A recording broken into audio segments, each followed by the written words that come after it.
Hi, this is Steve Garland, head wrestling coach at the University of Virginia, giving my weekly Virginia Wrestling video newsletter. I'm sorry in advance, this was a few days late coming off the road. We had a lot going on, but now things have settled down a little bit, so I wanted to give a recap of the Arizona State dual meet that we finished up at the Journeyman Northeast Duels up in New York, up in Albany, New York.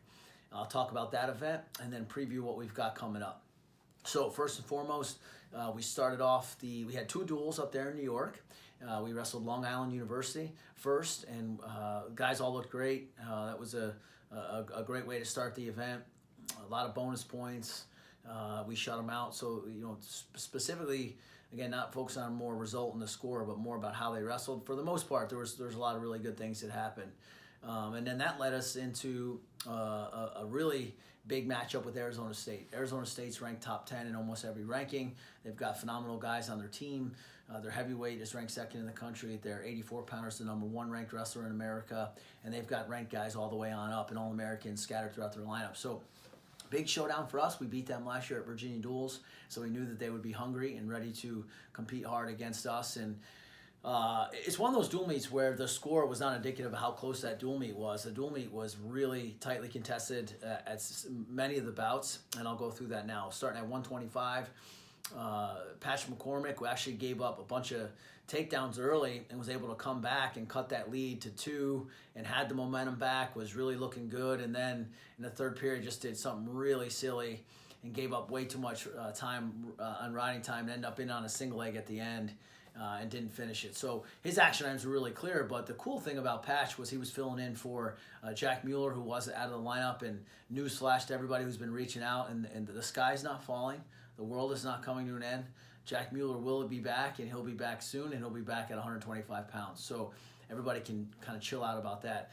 Patch McCormick, though, is a 4-time state champion from Pocosin, Virginia, that I've known since he was a little guy, and so it was so cool to see him wearing our singlet as a redshirt freshman in the lineup, battling for his teammates. And that kid just loves our program, loves being able to get out there and compete. And so we kind of saw him as the match went on get better and better, and I think frankly believe in himself, because the young man he was wrestling is a highly touted, very talented wrestler from Arizona State. And so towards the end of the match, I think he kind of the light bulb went off. Wait a second, I can win this thing. And so it was a little bit too little, too late though, and he ended up losing that match. I believe it was 8-5. I think was the final score. So, but definitely a lot to build on there for him. Louie Hayes, ranked 16th in the country for us at 133 pounds. Again, just gave up too many takedowns early, came back, tied the match, and ended up losing by a point late. And again, just silly mistakes, kind of falling into takedowns, being over aggressive. He had a couple shots he didn't finish that he wishes he had back, and he had beaten that young man for 3rd and 4th at the U23 World Team Trials. So that was a rematch of sorts, and they've wrestled a couple times actually in college. So Louie is definitely going to continue to grow and get better. It's funny. He knows his action items are actually pretty concrete, what he needs to do in the room. So we worked on it all week, and he's got an opportunity in the Keystone Classic coming up next week to show what he's improved upon. But yeah, I mean he's even a lot better than what the ranking even is for him. So he's gonna keep getting better there. Brian Courtney, this was crazy. Brian Courtney, man, he wrestled so good the whole match. He had a cradle locked up. He's doing all this stuff, and it's going to sound terrible, and I hope no one takes this as an insult to his competitor, who's obviously a very good wrestler. But I don't think I can remember a match in a long time where I felt like our guy completely dominated in every position and out-wrestled the guy and somehow found a way to lose. With the match tied late in the match with 20 seconds left, Brian charges him to try to get him hit for stall and ends up giving up a double leg and getting taken down pretty much at the whistle. So that one hurt. We needed those 2 matches to win the duel. And then at 149 was a big upset win for us. Denton Spencer pinned the number 14th ranked guy in the country, took him down, power half turn, power half pin. Looked great doing it.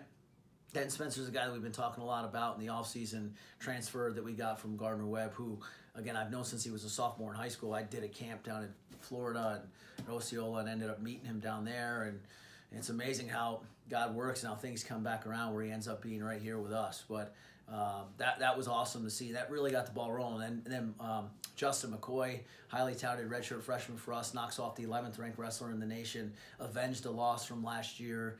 Very, very talented Jukori teamer, one of the top recruits in the nation coming out of high school, and Juddy was able to really just keep building momentum as the match went on. And that was why, just skipping ahead here, why we were happy with a lot of the effort and a lot of what we saw in terms of the wrestling is we felt like our guys were getting stronger as the match went on. Our guys were forcing the action for the most part, not every match, but taking the shots, getting stall calls, and attacking. And that's what Juddy did and was able to really get that momentum shifted his way and got that match out.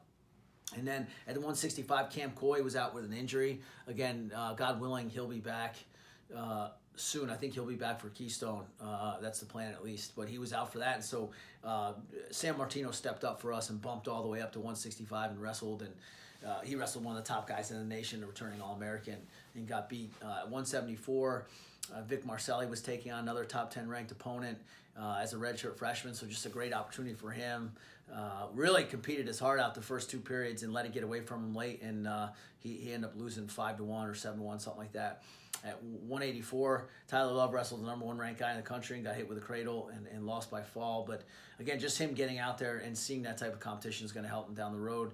197, Jay Ella looked great. The score didn't show it, but he did everything he could out there to get bonus. And Jay just continues to build. He's a monster. The guys jokingly call him the orangutan in our room because he's just such a freak in his arms and his legs, and he's all over the place, and he's very strong and very fast and doesn't get tired and tries really hard. So he's really hard to wrestle. And then at heavyweight, it was another amazing thing to see is our guy Quinn Miller, who comes off massive surgery last year, and this is like his second match back, and he goes out and third match back. Sorry, he goes out and almost upsets the #2 ranked guy in the nation. It was 1-1 with 15 seconds left, and he took a bad shot, not taking out off his shot, but just so much growth from our team from just 2-3 weeks ago to now.